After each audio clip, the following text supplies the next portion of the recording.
क्यों करा जाता है पूर्णिमा का व्रत? पूर्णिमा का व्रत करने का कारण क्या है बताइए? आप इतने सालों से कर रही हो, कई माताएं कर रही होंगी पूर्णिमा का व्रत। एक समय फलाहार करती हैं, एक समय भोजन करती हैं। भोजन में खीर का होना जरूरी होता है पूर्णिमा के व्रत में, दूध की सामग्री होना जरूरी होती है पूर्णिमा के व्रत में। 12 महीने की पूर्णिमा करो मना नहीं है।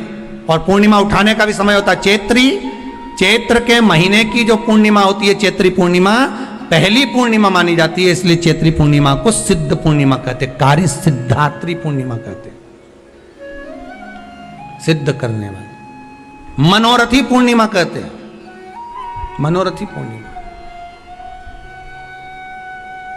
इसलिए पूर्णिमा का व्रत कहां से उठाया जाता है? चैत्र के महीने की पूर्णिमा से पूर्णिमा का व्रत उठाया जाता है कि मैं महीने की पूर्णिमा करूंगी तो वो चैत्र पूर्णिमा से उसको उठा लिया जाता है। पर उसका एक नियम रहता है, आप फलाहार करें अपनी जगह पर है, पर एक समय भोजन कर रहे हैं वो अपनी जगह पर, भोजन के साथ में मीठे के साथ थोड़ा दूध की सामग्री होना जरूरी होती है।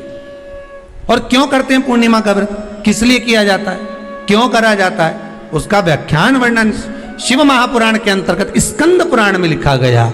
स्कंद पुराण में वर्णन किया है श्री वेदव्यास जी महाराज ने, कहा ये पूर्णिमा का व्रत इसलिए किया जाता है कि व्यक्ति का जब मन गलत भ्रम में जाने लगता है, मन जब गलत जगह पर जाने लगता है, तो ये मन को गलत जगह पर ले जाने वाला कौन होता है? तो कहा ये चंद्र होता है। व्यक्ति की राशि के अंतर्गत, व्यक्ति की पत्रिका के अंतर्गत, व्यक्ति की ग्रह दशा के अंतर्गत जब चंद्र बेकार चलता है तो व्यक्ति अच्छा करते करते भी बेकार करने लग जाता है।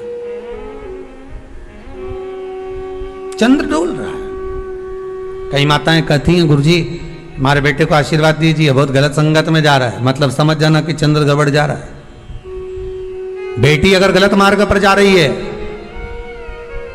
बेटी अगर गलत संगत में जा रही है, किसी अन्य व्यक्ति की ओर आकर्षित हो, चंद्र गड़बड़ हो रहा है, उसका चंद्र कहीं जा रहा है। कोई पुरुष, कोई लड़का कोई गलत मार्ग पर जा रहा है, चंद्र गड़बड़ हो रहा है। घर में जो क्लेश उत्पन्न होता है, घर में जो विवाद उत्पन्न होता है, उस विवाद को रोकने के लिए केवल चंद्र की ही, इसलिए तो पूर्णिमा घर की नारियां हमारे यहाँ हिंदू धर्म में यहां तक स्कंद पुराण में कह दिया कि प्रत्येक पूर्ण, आप लोग कभी आप लोगों ने सत्यनारायण जी की कथा करवाई है? जितने लोग आस्था चैनल पर कथा सुन रहे हैं, जितने लोग फेसबुक यूट्यूब पर कथा सुन रहे हैं, यूट्यूब पर कथा का श्रवण कर रहे हैं, उनने कभी सत्यनारायण की कथा करवाई होगी। तो उसमें लिखा है हर कार्तिक, हर पूर्णिमा को, हर संक्रांति को ब्राह्मण सत्यनारायण भगवान की कथा या राजा या वैश्य कथा को कराता था या बढ़िया कथा कराता। सुनी कि नहीं सुनी ये बात? सत्यनारायण भगवान की कथा में लिखा है, स्कंद पुराण के अंतर्गत जो सत्यनारायण भगवान की कथा का स्मरण किया उसमें लिखा है प्रत्येक संक्रांति पूर्णिमा को सत्यनारायण की कथा करवाने लगा और ये योनि को प्राप्त हुआ, इस योनि से छूटा, इस योनि में गया। लिखा है, सब कुछ लिखा है।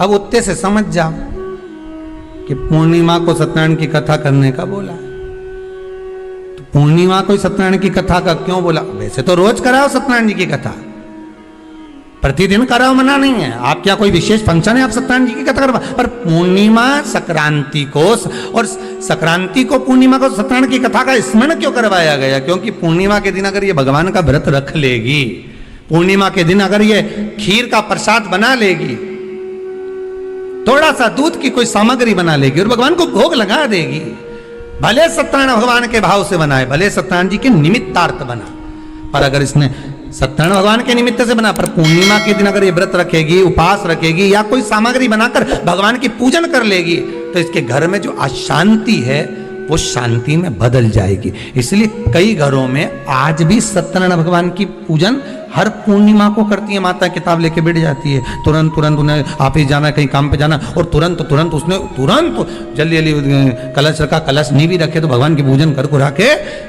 ब्राह्मण देवता को बुला लेगी, ब्राह्मण नहीं आएंगे तो खुद कर लेगी, पर करती जरूर है। इतना सा आटा सेक लेगी, पंजेरी बनाई, सीरा बनाई, मिठाई रख दो, कुछ भी करेगी पर सत्यनारायण की कथा कर लेगी। उसका मन लग गया उसमें, मतलब पूर्णिमा को करना है। उसको करने से क्या होता है? शांति रहती है, शीतलता रहती है।